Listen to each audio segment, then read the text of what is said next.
All right, so welcome back to Winter Wolf's Den. I'll be Winter Wolf this time, and I'll let that guy over there be King Z again because we're on a hot streak with those kind of things.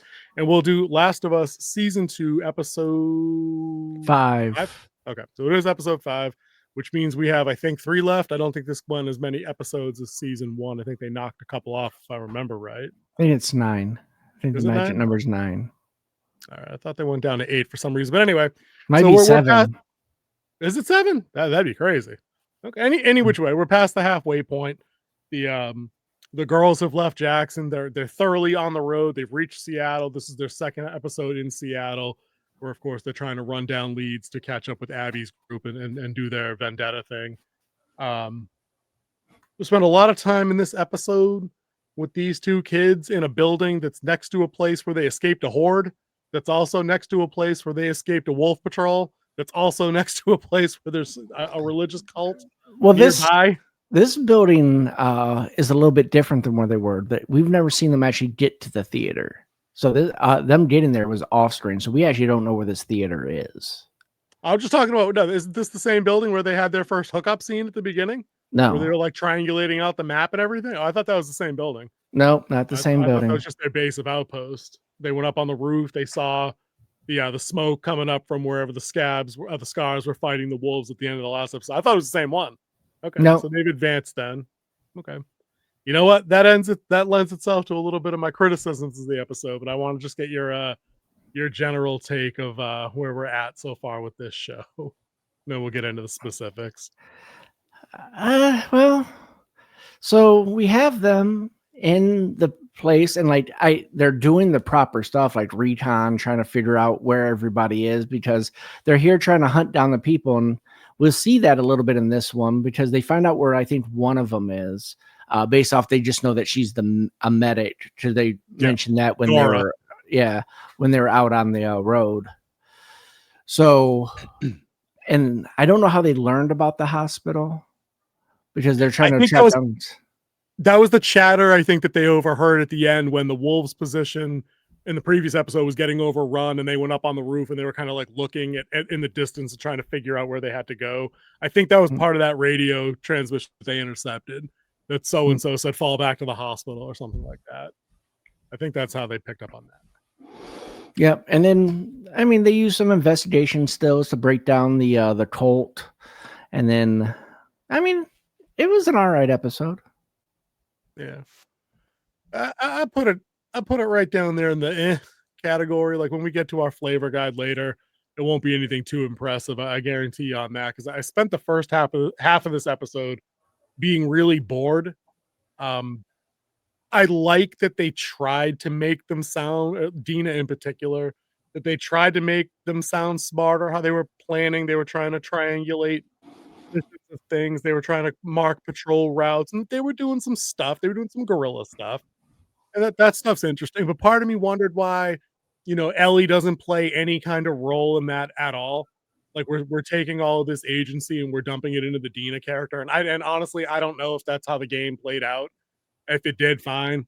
They're taking one more beat from the game. That's cool. Like that's what we always say they should do. Well, I mean, she's already proved that she's the brains of the operation. Yeah, she's the brains of the operation, and she pretty much played that. She's like, I'm not saying you're dumb. I'm saying you're just not schooled. And then she's like, do you know how to triangulate? Yeah, it's like using triangles. She just looks at her with that mom look, like when you say ask a question to your 6-year-old, and they give you that stupid, and the mom gives you the look like the right answer. Yeah. That's what that was. Definitely. But I'm wondering, though, what I'm saying is that I wonder if this is deviation from the game to make a live action cast feel more balanced and lived in, where if this was all stuff that Ellie was mainly doing on her own in a cutscene between levels, because Dina doesn't go with her on the journey, because Dina in the game is generally trying to reel her in, so she doesn't do stupid things. I didn't think in the game that she was an active participant in the hunt. And you guys can let us know in the comments, of course. No spoilers for anywhere past the show, because I don't think King Z read up on the whole plot of the game either. So we're kind of getting this as we go, installment by installment basis. Did you read? Do you know how this ends? I watched a lot of the cut scenes on YouTube. So okay, all right. So all right, then the same. You don't tell me, because I broadly know the game's ending, but I don't know jack all about like the journey of how they get from A to B to C. Like I'm really along for the ride, like first entry here. Yeah, when I was with a group of people yesterday, they were talking like they never actually played the game. They didn't even know it was a game until people were telling them during the show. Oh, that there was a part 2, you're saying? Yeah, that Last of Us was an actual game. They thought it was just a creation. The whole thing wasn't Yeah. a game. They thought it was an HBO original Yeah, show. Oh, they're okay. not gamers. They don't have a console. They're literal normies. Yeah. And what do they think so far? She was enjoying it, but she was not ready for what they did in episode 2. She was not prepared for that. Yep, but I think we've talked about that a couple of times here, and I think this is all the empirical evidence I think that we need to know that the creative direction that the story they decided to tell was now wrong, because you can't blame it exclusively on gamers tanking a second game anymore, because people that, like you said, had no attachment to a game arrived at the same conclusion that it was a foolish exit strategy to have Joel go in episode 2, particularly via the method you use. Now, if he single-handedly held off a horde of 50 so Ellie could get out with pregnant Dina, whole different ball game, right? Like we'd be like, oh snap, heroes exit, cool. Like, the Hodor scene. Yeah, the Hodor. Yeah, exactly. Like that would have been something completely different, but they didn't do that. They humiliated him and beat him down, and then just shanked him in cold blood. Which again, they humiliated him. They shot him. I'm going for more. I'm going for more of the game. Like I know in the game. Yeah, I think they did him a little more justice. It was restrained here. They winged him and injured him, and then they beat him down. So that's essentially how the game went down too. Though he walked into the ambush, which was different in the show. They did not make him as dumb. But the end point's the same. He's out of the game early, and people identified and connected with it, especially older normies that would watch the show, like the wolf part of the wolf and cub equation. Like that's what all these people gravitate to. You don't gravitate towards cub when you're the grown up, unless you got some special PDF problems. But that's neither here nor there, But then I think that the other interesting part of normies kind of checking out on this episode or on this season so far is that we're immune to the criticism to a degree, because the same people that are trying to give us flack for not liking these characters right now are wanting to paint us as bigoted or anti-gay or anti-lesbian, right? The normies are the people that helped this show win awards last year when episode 3 came out. So if that group of fans is telling you, hey, the show's going nowhere, like they're immune to the criticism because they helped promote the show last year when that episode was held up as like the shining example of why it needed an Emmy. So they can't catch that kind of flack this year. It's just a poor story choice to make. As valid as it is, they can tell whatever story they want, but you are subject to people responding to the story you choose. Yep, and it's based on the story. It's not based on the characters. Right. I mean, their sexuality 100%. Plays nothing into the story so far. Mm-hmm. Oh no, I do. You and I know that. I'm just saying in terms of how we get criticism for being critical now that it's not guys like us that are plugged into the game's origins, the game story, internet politics, things like that. Now it's just people, like you said, that had no idea it was a game, or like, why'd they kill the main guy? That was fucking dumb. And because those are the same people that promoted this show for its progressive display of, episode 3 last year, they can't get dunked on now. Like they're immune, people being like, you just don't like Ellie because she's gay. It has nothing to do with that. Right. It's because they haven't built her into the character she needs to be, because the Ellie that we were left with in season 1 is not the Ellie we have in season 2, and we don't know how she got there, so we don't know what she's capable of. We didn't see that growth. Right. We didn't know Dina in the first season. Dina's been introduced in this season. Same thing with boyfriend's Jessie, that's it. Yeah, we don't know what Jesse's capable of, and we've had a very short sample size of him so far in these 5 episodes as well. So you don't know what he's capable of, because one, he wasn't anywhere near the main fight for Jetson. No, he was up on the lodge. Yeah, he was up rescuing her from Ellie. I call her Bella. She was up there, part of that rescue group that brought her home after the murder happened. Yeah, right? And like they were caught in that snowstorm, and they were trying to hide out so they wouldn't freeze. Right. So So you're trying to introduce these new characters and these new motivations, and you have new bad guys. I mean, Abby wasn't even established in the first one. All you know is of her dad, and he had what, a 5-second scene before he was shot in the head. Dude, he's a character in 2 cutscenes at the end of the game that Yeah, gets what he gets, and then the entire second game is built around that death. Right. yeah. So Mhm. how we're responding is basically because they didn't give us the information we needed. We're supposed to just latch on and like follow these because they're supposed to be good, but their actions are actually bad at some points. Like, Mhm. and you guys want to milk this gray area that doesn't exist in this. Now I understand why Ellie's doing what she's doing. She wants her revenge. Mhm. I was talking about it when we watched it. She's like, why are you still doing this after you know what he did? And it's like, because you, and I like, all you had to say was because you made me Okay. watch. Yep. Right. Yeah, that was a good ending point there. I'm glad you mentioned Jesse though, because like I think and you mentioned we don't know what they're all capable of. And I think that slides back into my earlier remarks of I feel like they removed stuff that Ellie probably did in the game and kind of divided that up amongst Dina and maybe Jesse to flesh them out and make them feel real. Like we get Dina doing all the investigative stuff and the route planning and all that stuff there. Mm-hmm. The 2 girls decide to go on. I feel like they did try to give something different for Ellie to do here because she becomes more hesitant now and asks Dina if she wants to go back. She'll even bring her back home, like home to Yeah. Jackson, and then come back on her own. Like she's having second thoughts. And then Dina's like, no, we're just gonna go ahead and finish this. And I'm like, I don't think that's literally how any pregnant female would think in that situation. It just seems kind of dumb. It really did. Like it grated me the wrong way. And then on top of that kind of grate, they're they start talking about like because they have a walkie-talkie. They figured out that the scars don't they're kind of they call them what do they call them Amish, right? Like they don't use Yeah. technology, and and the other group wouldn't care if a walkie-talkie went missing because they're assuming the other team wouldn't have the radio. So now they're just calling out information. And Ellie's like, oh, it's kind of stupid. They're in a war and they're just giving call outs and this and that. I'm like, you're in a theater and you turn the fucking lights back on via generator and you're about to rock another band show. Like, let's not. And now you're pursuing down Main Street in the middle of the road, talking the entire time. Like, let's not talk about who's making stupid decisions here. Like, it's all none of that tracked. I'm telling you that everything in daylight in this episode nails on a chalkboard to me, and that was like half of the episode. A lot of that really pissed me right off. It was just annoying. The exact opposite of Andor, I might point out. So on top of all of those kind of nitpicky complaints, and they just kind of pile one on top of each other, on top of each other. Yeah, night falls. They've decided they're gonna hit this off limits building on their map that's not Mm-hmm. patrolled. So they come to a semi reasonable conclusion to maybe it's just locked down but full of infected. Maybe we could navigate that on our own and slip by the patrol because they Yeah. know they're done. They've fought these people now and barely made it out. Yeah, they learned their Yes, patrol patterns by doing the listening to the radio.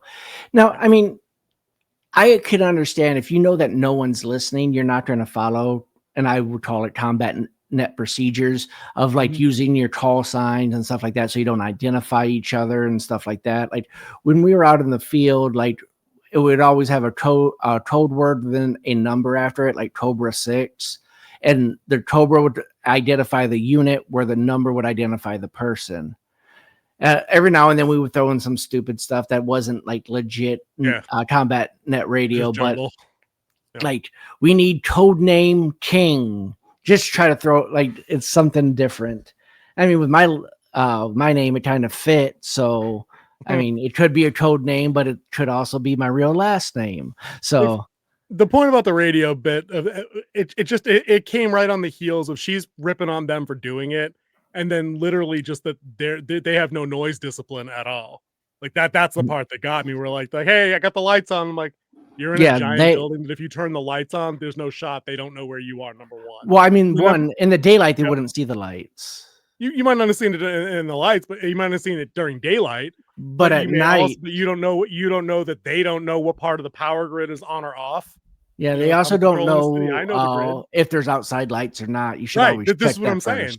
Dude, if it's a tall building, it might have the thing for planes. I don't know what the name is. You know what I mean? Like the blinking thing on the Signal tower. lights. signal lights, whatever. Who knows? You know what I mean? They could have that. And then literally when they move out, they're walking down another one of those gorgeously lit green and yellow filtered overgrown streets. And they're like their guns out, but like talking at full volume nonstop. You know what I mean? So like you're ripping on the other guys for no tactical discipline, but like here you are with like no tactical discipline. Come on. It's just stupid. But again, it's a show, so they have to have dialogue or it doesn't work. But maybe you could show them actually trying to be better than the opposition. Yeah. And I think going in, if you know somewhere is a dead zone and you're going to try to use it to get through, that's just probably good. That's probably a bad idea to begin with, especially with no recon of it. Like this should have been like a 3-day exercise. Because one, you should definitely secure the patrol routes. You should one day of listening to radio chatter is not going to paint it. You're on no time frame because you believe no one's following you or knows where you are. 2, you're not on a mission except for your own personal one. And 3, it's your timetable. You know that they live here in Seattle and they don't look like they're moving. So you know that there's no rush to get them before they move positions and you don't know where they are again. So you're under no restraint to rush through this. Well, I got to throw a challenge flag on you on that one. They're being hunted. They had a skirmish with this group in the previous episode. So a group knows that there are at least two unknowns in the vicinity that killed a couple of their guys.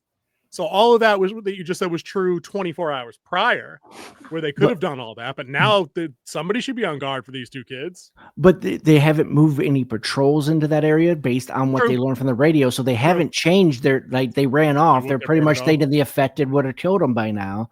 Because how many people are going to survive on their own out there? Not many. And they did watch them escape into the subway kind of area thing too. Or we can assume that they made that assumption.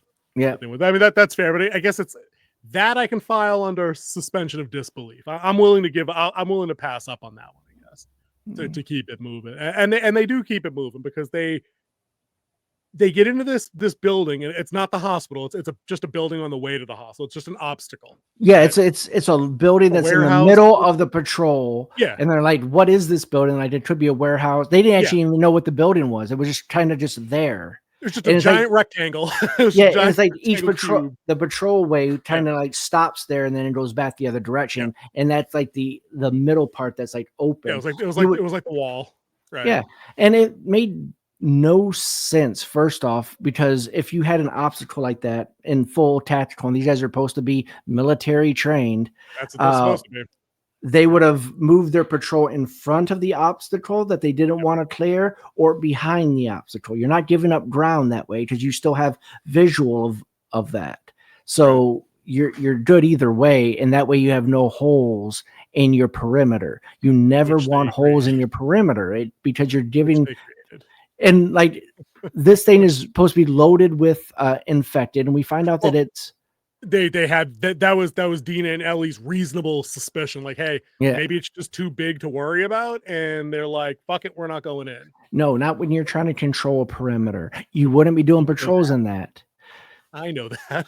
And if they're scared that there's infected in there, and when we find out that it's smart, you would want that area cleared and secured because you don't want that behind your line of defense. Breach. 100%. So the girls do it anyway because girls get it done, and this kicks it into high gear. They really didn't get it done. They definitely did not get it done, and they got called out. They got called out about it too. And it was, dude, and I'll give them some credit. I'll jump over the point I'm about to make to get to that one because I think that's a good point. The show very wisely doesn't give her a back talk moment there because she was dead ass wrong and she knew it. Yeah, we're doing fine on our own. You were. Until we weren't. Until we weren't, because you were 3 seconds away from death. Both of you were. Both of you, literally. Because you might be immune, which Jessie doesn't know, but you can still be ripped apart. I did, and you can be mauled and ripped apart, right? Exactly. So with the whole leading into that, because we just jumped ahead a little bit, and I have to keep my shit organized on this one because there's a lot going from this point on, right? They get in the building, and again, I'm 2 seconds away from giving them points for being organized, for putting a plan together, for being reasonable, where Dina's like, yeah, we're going to go through here, but if you go shooting up the place like you always do when it hits the fan, It's going to attract the gunfire from the patrols because they will hear it. It's nighttime. This place is dead ass. There's no noise. They'll hear you popping off, and Ellie's like, fine. She holsters the gun. They're Knife or about to take the run. knives out. Knives or run. And then the fucking second trouble hits, they're both shooting. Blah, blah, blah.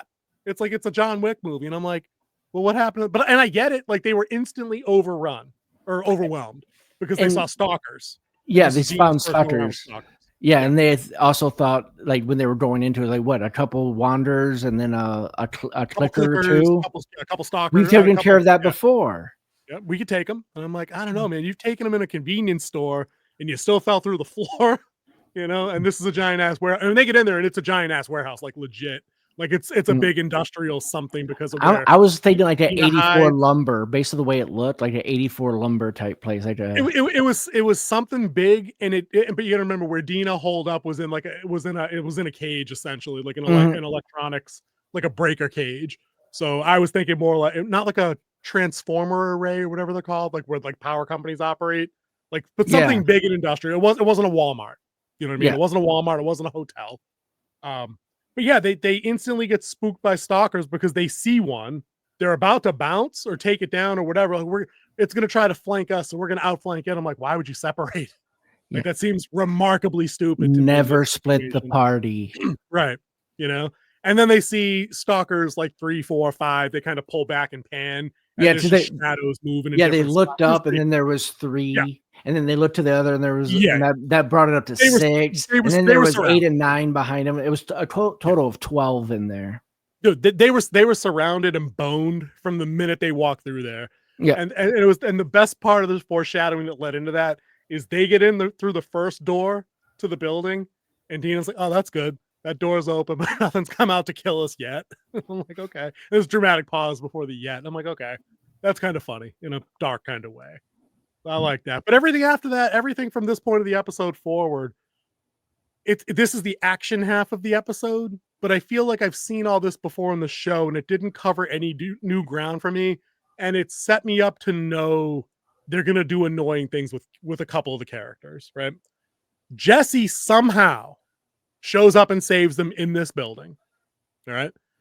We figure these girls probably had half a day's head start or something before anybody went looking for them, maybe. And anybody in Jackson would have known they were going to Seattle because Ellie officially asked for like an away mission to go do it. And I'm like, okay, cool. But like Jackson declined sending gunners to go do it. Yeah.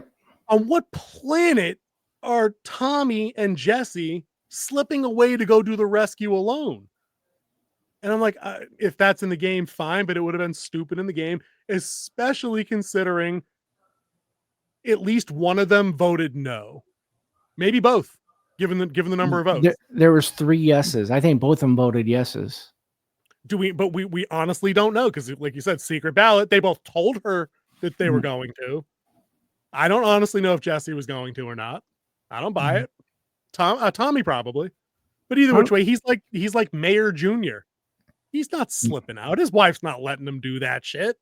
And then they both go, and that they both arrive in Seattle to exactly where you went, to exactly the second building you stayed in. He says, "We found your map." I'm like, "Did you sign it, Dina, with a little heart over the eye? Like, how did you know that was their shit?" I like it. Too much. Too many plot contrivances there for me to get them to point A to point B. I don't know. Would any of that bother you? Or you're just like, oh, cool, Jessie showed up because it's Seattle, dude. It's not where you and I went to high school. You know what I mean? Yeah, I know. I lived outside of Seattle. I've been there. I'm just saying, there's a difference between showing up to where we went to high school and showing up to Seattle. It might be a good tracker. Just saying. Well, would you track? Would you track? I mean, honestly.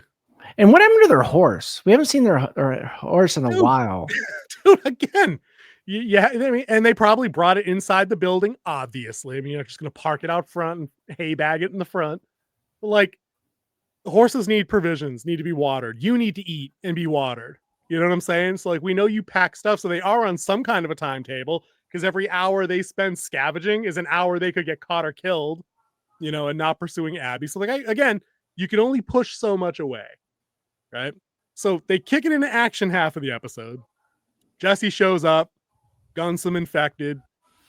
He's like, "Oh shit, did you get bit?" She's like, "Nah, dog, I didn't get bit." And he's like, "I don't know that shit. You look like you have like 8 of them on you."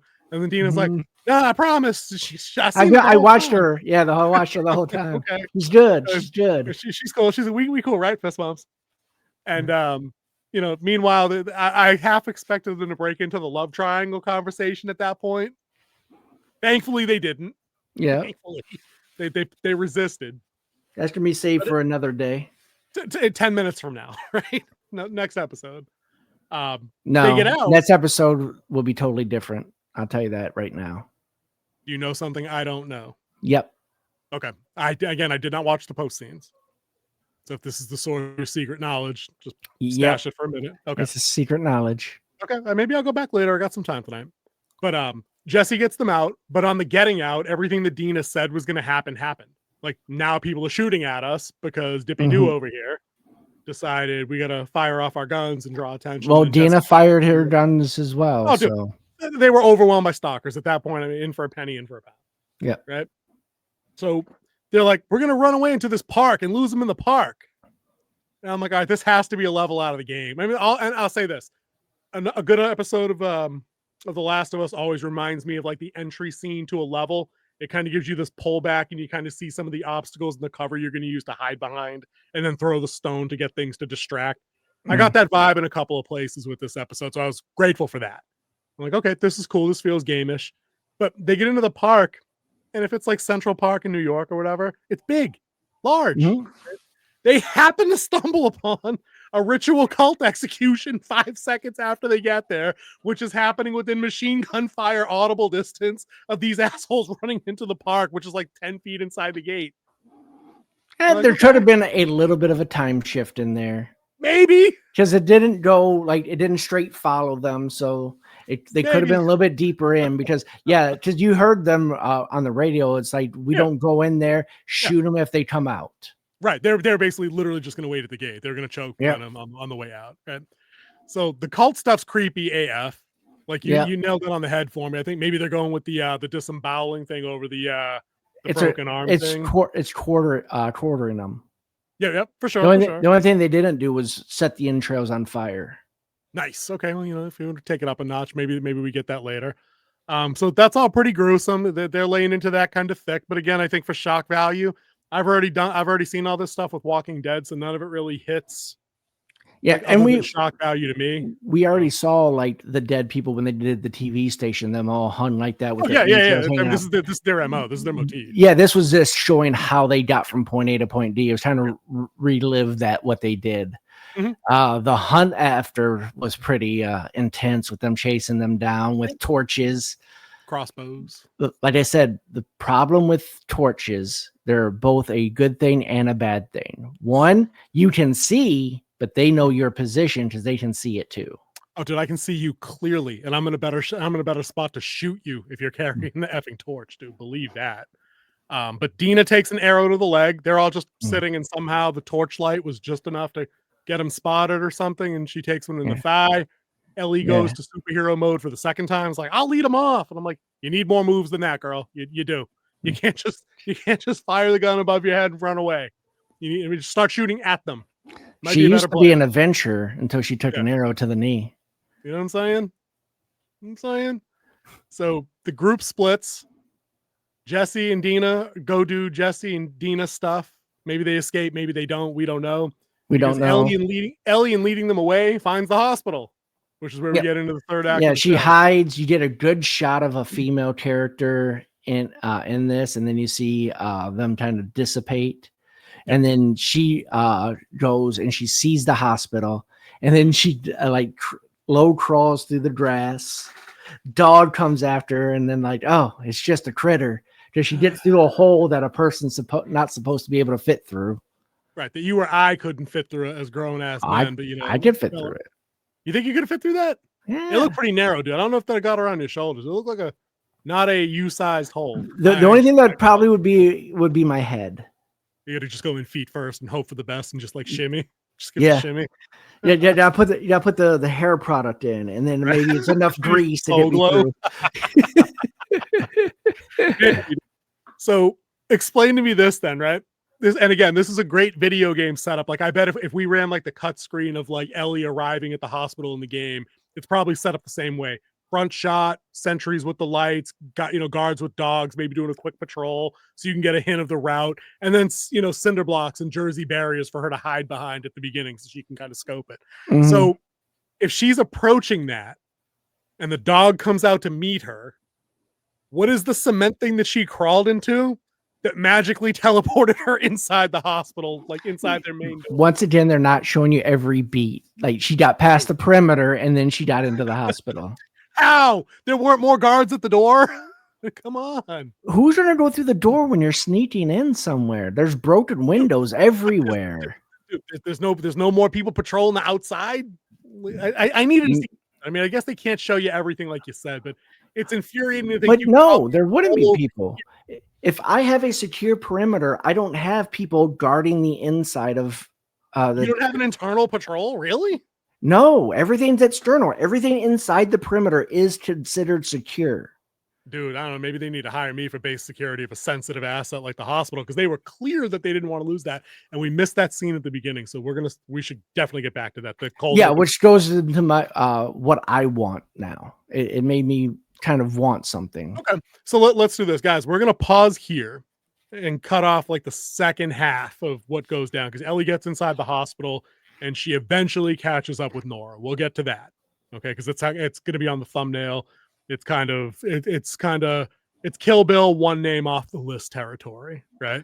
But we forgot to talk about the cold open, and I would say that while not as graphic as last week's, this was a fairly banger performance from Sergeant Park, I think was her name. Hart, yep. And the commanding officer, whose name I don't remember, the older woman that we saw at the end of last episode. Right. So walk us through the cold opening, because I thought that was pretty good world building and kind of tense. Yeah, because they're introducing the spores finally. Because remember in the first game, I definitely remember that infection came from spores, and you had those little areas where you had to have gas masks on. Yes. And they didn't do it in the first season when they're outdoors, because spores don't stay in one area. They spread everywhere. So they thought the bite would be a lot more, but underground in certain areas, it would work perfect because you don't have airflow to push things around. So it kind of worked. And later we get to see that, how it actually works, which I think a torture's perfect for hell. I'm just saying. Oh, yeah, for sure. For sure. But yeah, she's there and she's given a brief, and she's like, I guess, and she's like, we're not going to kill you. And he's like, Isaac would have been here to do it himself. He's like, we're getting into a war and we need all of our soldiers. We just need to know what happened. And she's like, we cleared the hospital, like we said, but there was 3 rooms that we had in basement, B1, B2, and B3. Yep, the 3 sub levels. Yeah. So we went down to B1 and they cleared that.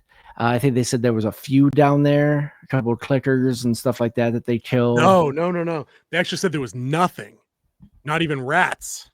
Oh, that's right. Here, which I thought was a much better choice. He's like, dude, so it's like even the rats have abandoned this situation. Just quiet, a little too quiet. Like it was that vibe. So then they moved down to basement level 2, and there's like, we didn't hear anything, so I kept trying to get him to comms, and then he's like, we see some, like, on the walls and stuff like that, like they would in those type of areas. They mentioned the fungus by name. Yep. And then it was like he's like, well, that's what we're here for, push on. And there's like nothing from him, and then he would call he calls up and he tells them, it's like, it's in the air, he's coughing, and he's like, seal us in here, where the weight of one doesn't outweigh the worry of many. He's a many, me you, right? They hit you with that. Yeah. And she's like, I did what he asked to. And she kept referring to him as Leon. She always said the team, and then there was Leon. So he knew Leon was someone special. She said, and he's my best. So when he said we should do something, I did it. Yeah. Huh. And then, you saw because she went to the door that was all sealed up, and she's like, these shafts are like, they're blocked, so they can't come up. And then all these barricaded, dude. It was sick. And they're like, and all these staircases have all collapsed. Mm-hmm. So there's no way up there. This was our one and only way in. So we sealed it up, and she's like, and you just see her eyes getting big. Yeah. And then what was it? She goes out and says, "I'm sorry about your son." Right. That's when you realize that Corporal Leon Park was. was Sergeant Park's son. Yeah. You missed one part about the layout, and it's important because it's how it all goes sideways for Nora at the end of the episode. Is they specifically said the elevators got stuck in between floors. I said that. They Did you got say that? stuck. Yeah. I said my the bad. elevators got I heard the stuck. collapse. I heard you say the collapse in the barricades. My bad. Cool. Yeah. So they created plugs in the elevator shafts. Not airtight, mind you. That's neither here nor there. And when Nora gets to the one that she pries open, that shit was already open like 6 inches. Just saying. Yeah. I'm just saying. So not a seal, but I thought that was a great cold open because you really don't know what the hell's going on. Like I thought this chick was going to interview her for a minute and then stand up and shoot her. Like it was tense. Like you really didn't know which way it was going to go. Yeah. And it was a great performance by the actress that played Park. Like especially as she gets deeper into the story, she gets very non-acolyte, very lost in the role. You know what I mean? It was good. And I think a lot of the lower tier, I hate calling them lower tier. That's not fair. The supporting characters of any level in this show, a lot like we said about Andor, give people 3, 4, 5 lines. If they're sold on the role, they really elevate, and it just makes you feel for them. And I felt for her. I'm like, oh snap! So not only did she lose like her Delta team, like her kid was the captain of Delta team, and he called it in on himself and was like, lock us in. Like there's nothing else we can do because I'm dead in 5 minutes, and that's what they were like. Like he made it 5 minutes in.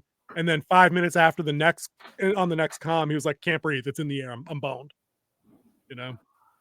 So I think that was a good escalator for the game, for the show. Cause I think everybody's kind of over the bite. I think we know, Ellie's immune. Yay. Everybody else knows if you get bit, you got to shoot yourself or something, but airborne, that's some terrifying stuff. Yeah. Now I wanted to know, and I might have to change the thumbnail. I didn't show you what I had. Like, how do we know Ellie's immune to airborne?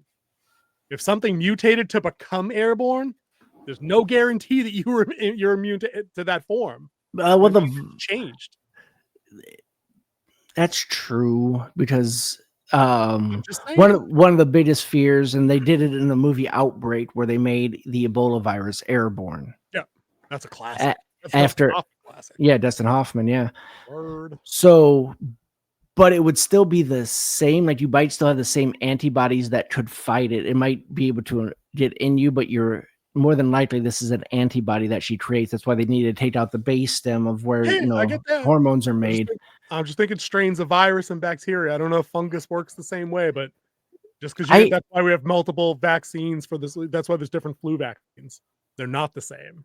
Because vaccines viruses actually change and mutate to when you get a hostile thing. Bacteria doesn't mutate to go against hostile, so it might change strands, but the same type of penicillin usually destroys bacteria. But then you run into things that are called like methicillin or penicillin resistant strains of bacteria, and that's why we have super amoxicillin. That's why we have to have different formularies and Cipro. Dude, if you have anything in you, you take Cipro, it will kill everything inside you. We got stuff even better than that now, but I can't tell you about that. NDA. But I don't know if fungus works though, and that's my point. Like, think of how shitty Lamisil is in treating athlete's foot and shit like that. Like, it ain't great, So if when Ellie gets to that part where she's all just breathing up in this girl's face, I'm like, oh god, I wish she had like an infection scare right here. That'd be great. But I think it was more badass. Actually, I enjoyed this part of Ellie because Ellie embraced this so well. Set it up. So I'll set it up after this. Nora has just done first aid on somebody wounded. She's taking the supplies back to sterilize and everything else. And while she's hunched over a sink, Ellie enters. Go. Yeah. And Ellie's like, reach for the sky.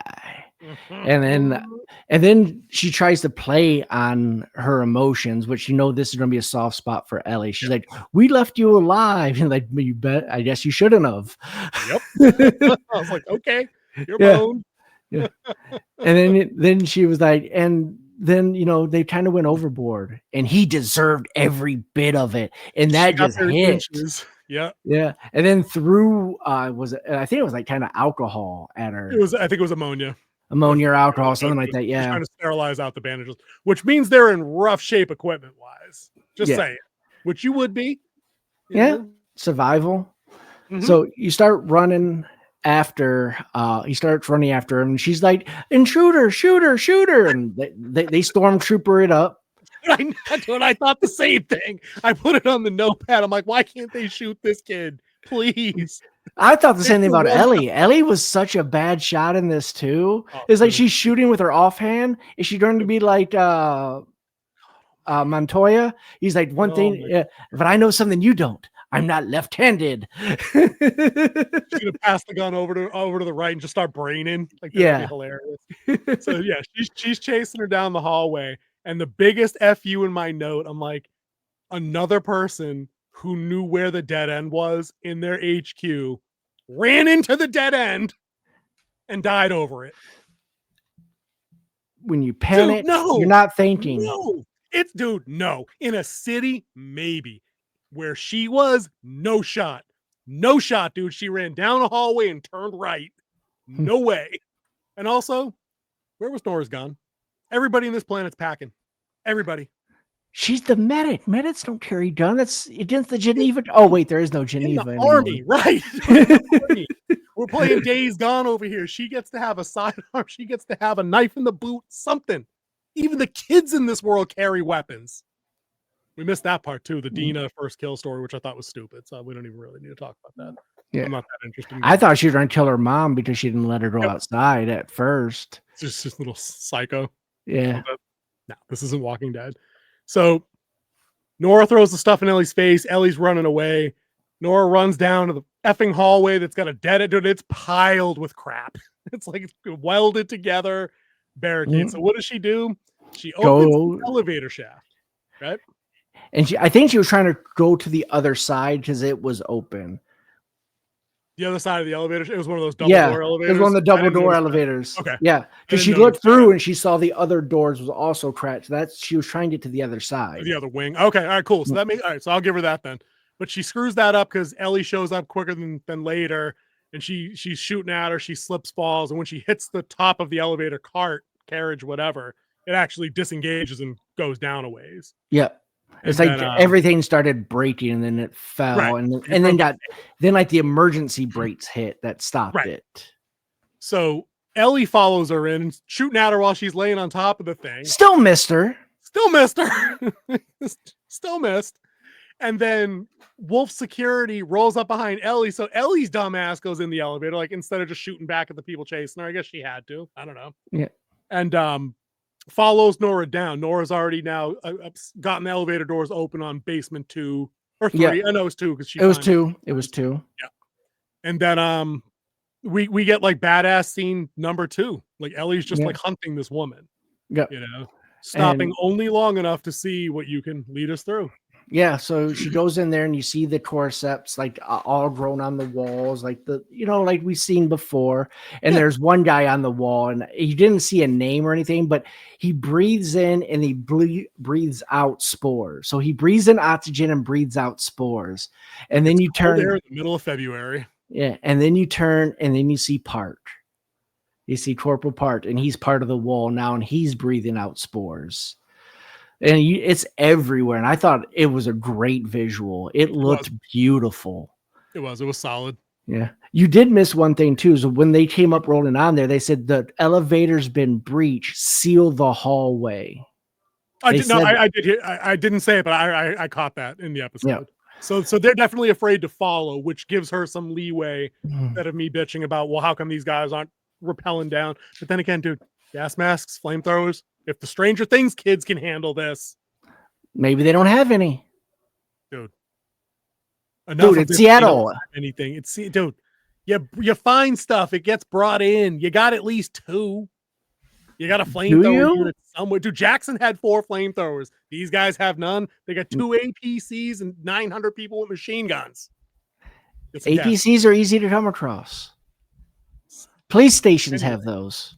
It's true, but they had military ones. Just saying. No, those were not military ones. Dude, they were drab olive. Every cop one I've ever seen is black, tactical black.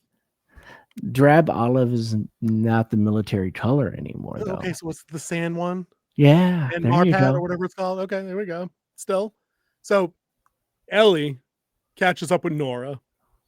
Nora's already down because we know you don't last long down here. Yep. Right? Breathe it in. Ellie rolls in and it looks exactly like your background. Is that where it's lifted from? Can you give me a little shifteroo? There we go. Right. She's backlit like it's an episode of Daredevil. Well, yeah, she found like the power switch and turned it on. Threw on the emergency lights, right? So everything's red, which is a nice little bit of imagery, a little on the nose, but I like it. It's her moment. And she's like, okay, where's Abby? No, the best line is she was like, "You idiot." He's like, it's airborne. You killed us both. And she's like, "Are you sure about that?" Mm-hmm. And then Nora figures out who Ellie is. Yep. It's you. And she's like, yeah, it's me. I'm a badass. And she's like, "You're immune." And then you get the whole line of like, "Do you know what he did?" And she's like, "I know." Yep. And you do this. And that's the part I was waiting for. Yep. He's like, "He did it to save me." I wish she said that. Yeah.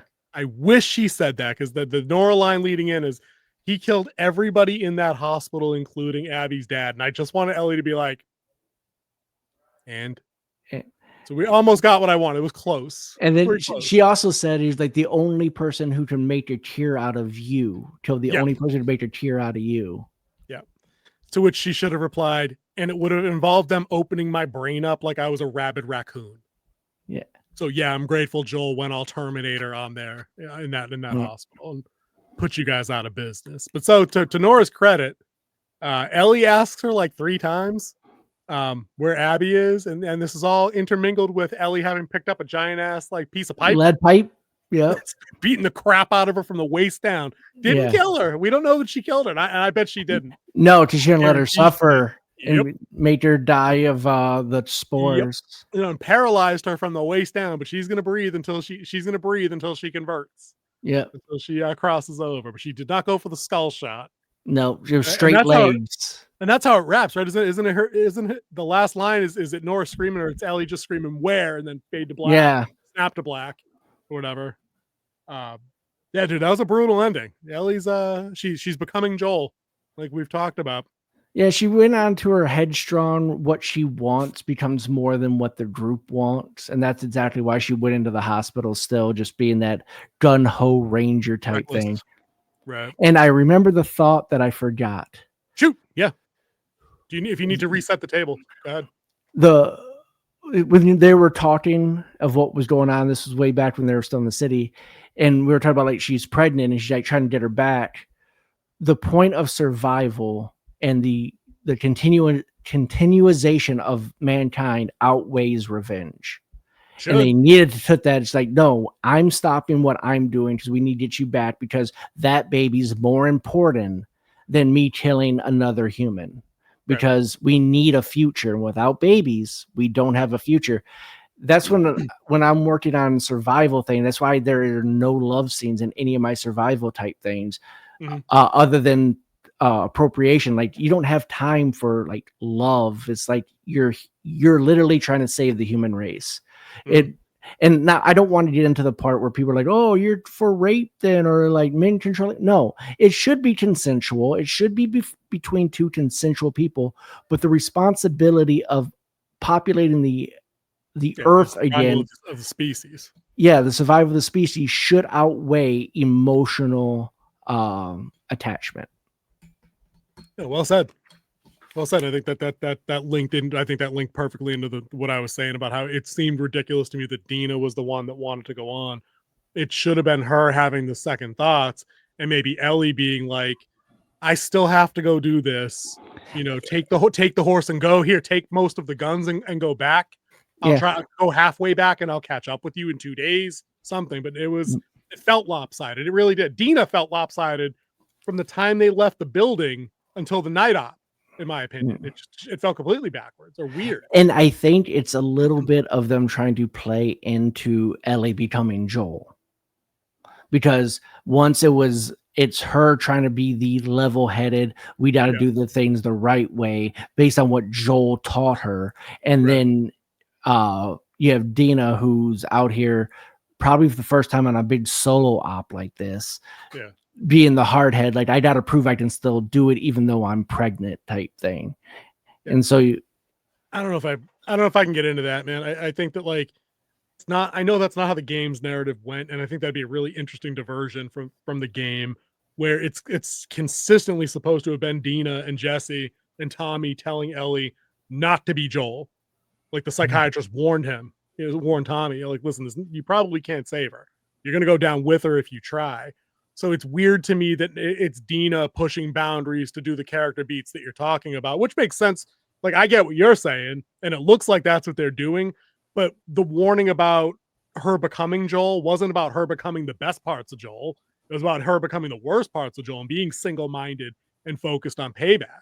And I think in the game, it costs her dearly into the ending and with her, and in terms of her relationship with Dina, it does cost her dearly. With seeing that they have a third season on IMDb already marked there, I think they're going to split the second game into 2 seasons. So you'll never actually see Abby again this season. It's just her going through the posse, going through the Kill Bill list. Yeah, could be. I don't know, man. It was a strangely uneven episode. Do we have a flavor guide? I do have it, but there's one more thing we need to talk about because we were talking about the next episode. And you didn't catch on what the next episode's going to be with the very end of this episode? With the beatdown? No, because it changes. I forgot. That's not the end of the episode. What happened after the beatdown? She wakes up in bed and Joel comes in. 5-second flashback. So what's the next episode? Because what she asked her, do you know what he did? Yep. And she goes, I know. Now we're going to figure out how she knows. And we're going to see the divide between the two of them. So the next episode will be the flashback episode we did in every season of everything today, because that's the only way they know how to tell a story. This flashback will be the exact opposite, if they pull it off correctly, of what we got in season 1, because this will be something that informed the main thrust of the story between the two main protagonists. So I'll be okay for a flashback at this point. I don't necessarily need to see what happens to Ellie next in the hospital, if she bumps off another, or if she gets a lead on the next person, or she gets 2 of them, or if she gets captured. Like, they can put that on pause for an episode. They can spend an hour showing me exactly what caused their falling out. You know why? Because it's Joel and Ellie. It's not Bill and his boyfriend, Frank, or whatever his name was. Random people that they basically slammed the brakes on to show me a little slice of life. Like, I did not care about that at all. Who is just a voice in the first game. A voice in letters that you find on the road when you get to his place. That's it. You meet Bill. No, you don't even meet Bill in the game. That's right. Do you? No, you find his letters. Yeah. No, you do meet one of them, because when you get into town, Frank is already dead. That's why he's not at his house. Frank's already dead. Yeah, one of them you meet in part 1. I don't remember which character was which, but you find the letters of their falling out. But anyway, if they do a flashback and it's Joel and Ellie, I'm in. It just has to show me where it exploded between them. And then the ending should be a bookend, and it should bring us back to present day and show us where Ellie is. Preferably, I don't need to know where Dina and Jessie are at this point. If they want to end on Ellie finding that Tommy's been captured or something, cool, because I'm sure that's coming. I'm sure that character gets dunked on, because this show absolutely it's going to absolutely dunk on its male characters at some point. I can feel it in my bones. It's just going to happen. So, all right. What else? Okay, that's what else. Unsolicited flavor guide brought up on screen. Go ahead, dude.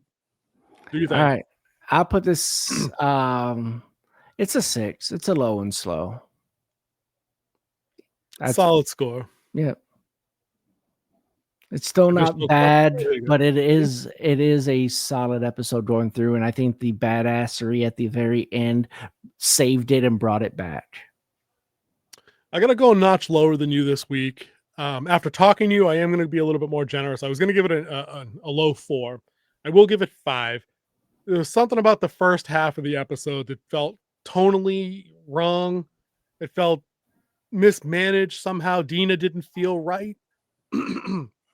Like when she's telling the story about her mom and her first kill, her tone was more of an Ellie tone than a Dina tone. It didn't work.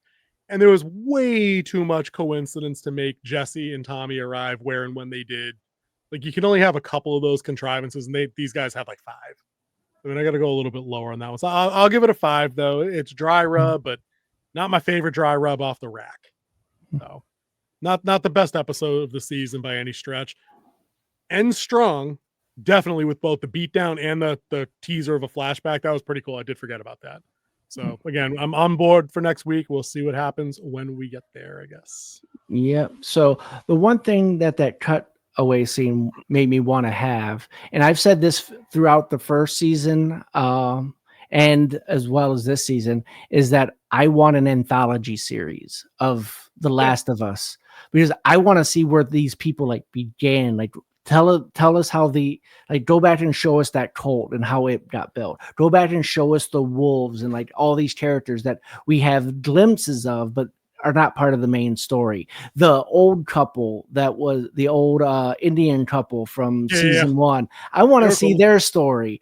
I think the Frank and Bill would have been a great episode in this anthology series. That's what we said. It would be perfect in it. And maybe some of the other factions that they haven't really shown us, or like do a time jump and see where Jetson is in like 5 years after the whole Ellie story's done, and see where they are and like what are they doing. Yeah, you can have some fun with it. I kind of want this because we're seeing a lot of great performances with minor characters, so I want to see more of that. I'm getting more from that than I am the actual main story. Even though I do want to know how they're going to resolve it, I'm getting more from the minor stories around them.